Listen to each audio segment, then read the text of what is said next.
je l'ai dit à l'entame de cette émission, Boubacar Samsobari, le ministre des Affaires étrangères, a reçu hier les diplomates accrédités dans notre pays pour parler de la situation sociopolitique, mais les débats étaient plus recentrés sur cette crise liée à l'incendie du dépôt central, ses conséquences notamment sur le fonctionnement des services au niveau de ces chancelleries, mais également la restriction de l'Internet, le brouillage des fréquences de certains médias.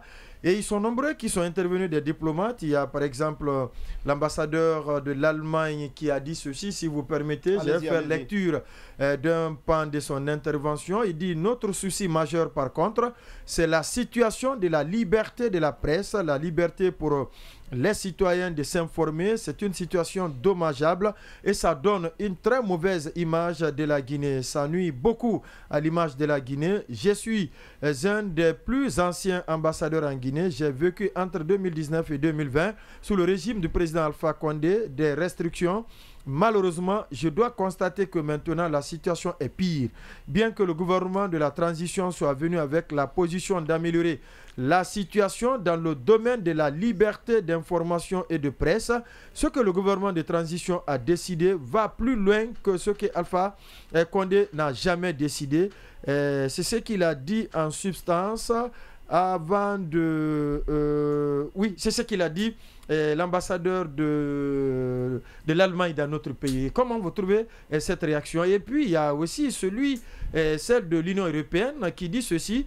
Il dit: c'est un problème très sérieux, à part la liberté des citoyens, c'est un problème de réputation pour la Guinée. On se pose beaucoup de questions sur notamment si ces restrictions... la susceptibilité des autorités guinéennes pour tout ce qui est... Nous savons par exemple quelle a été la réaction du ministre des Affaires étrangères à la suite de la publication du compte à rebours de la transition. Par l'ambassade des États-Unis. Récemment, quand je crois il s'est aussi exprimé au sujet de ceux qui ramèneraient des Guinéens. Il a dit que c'était du coup sur coup, quand vous ramenez un citoyen guinéen, nous faisons de même. Donc, dans ce contexte-là, que des diplomates s'expriment de cette façon, avec une telle tonalité, face au ministre des Affaires étrangères de la Guinée, je dis que le discours, il est osé. Mais je pense que c'est un contexte qui a créé ça. C'est un contexte, le contexte des restrictions, de l'ensemble des restrictions, médias, Internet et naturellement la crise liée au dépôt, à l'incendie du dépôt de carburant. Parce que il faut dire que cette rencontre ne se serait certainement pas tenue. Ouais.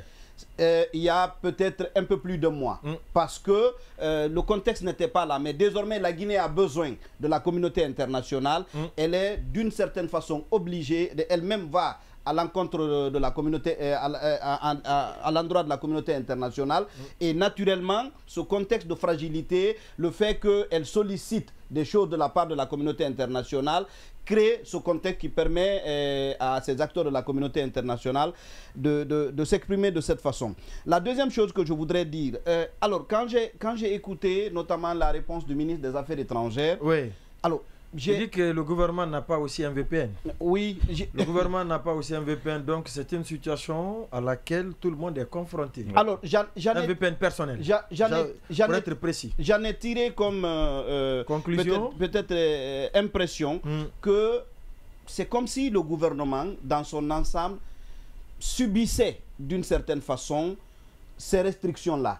Le gouvernement n'a peut-être pas été consulté, mais le gouvernement ne peut rien faire pour résoudre la crise. Ouais. Parce que le ministre des Affaires étrangères que nous avons écouté, d'ailleurs, il a dit, le gouvernement lui-même le subit. Ouais.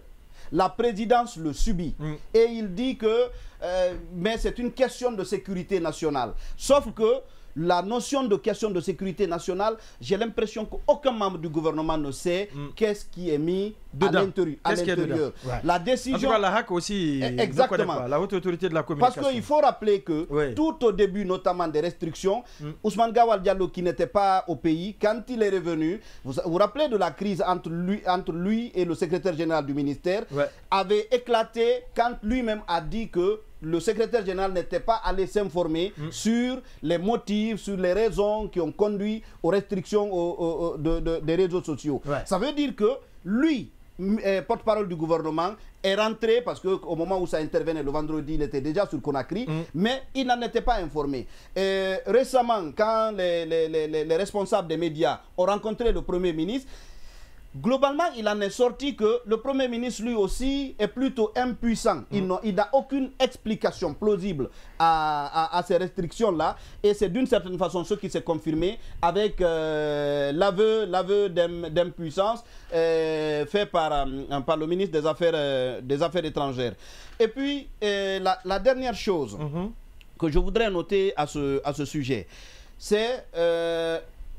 alors, il y a on parle souvent de souverainisme, de nationalisme.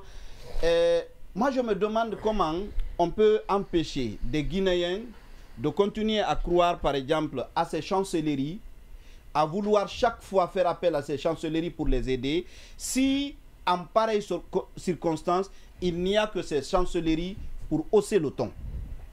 Qu'est-ce que vous voulez... Non, je dis par exemple, nous avons des syndicats, nous avons des acteurs de la société civile, voilà, de la société civile. On a différentes corporations. On a parlé du barreau. Le CNOX, la PQD, exactement. Ma Cause, la Maison du Citoyen, la liste est longue. Il y a d'entités qui sont censées... Et même le CNT, jusqu'ici, qui sont censés le CNT n'a pas bronzé un seul mot concernant la situation que la société traverse. On a une kyrielle d'entités qui disent être dédiées à la défense des intérêts des citoyens guinéens. Alors, vous avez depuis plus d'un mois, Internet est restreint. Depuis quelques jours, environ une semaine, pratiquement les citoyens ne peuvent plus communiquer parce que les VPN qu'ils utilisaient sont désormais rendus payants. Mais vous n'avez aucune entité pratiquement de la société civile qui sorte pour dénoncer ça. Il faut nécessairement que ce soit les chancelleries étrangères qui, profitant de la rencontre hier, ont interpellé les autorités guinéennes, qui ont haussé le ton, qui ont mis un coup de pression sur les autorités. Vous n'avez pas de telle démarche, vous n'avez pas de telle parce que le barreau avait fait une déclaration. Non, mais bon, ce n'était pas à la hauteur de ce qu'incarne le barreau. Donc, quand vous avez ça. Après, quand cette étape-là va passer, vous entendrez toujours des gens dire non, écoutez, vous êtes trop accrochés à telle communauté internationale, vous êtes tellement accrochés, vous êtes vendus, vous êtes ceci, vous êtes cela. Alors, comment voulez-vous que les gens, à un moment donné, ne se donnent pas à la communauté internationale, à ses partenaires étrangers, si ceux qui sont censés jouer ces rôles-là au niveau national, que ce soit des institutions étatiques, que ce soit des institutions non étatiques, personne ne peut assumer le rôle qu'il dit vouloir jouer. C'est bien dommage. C'est dommage, oui.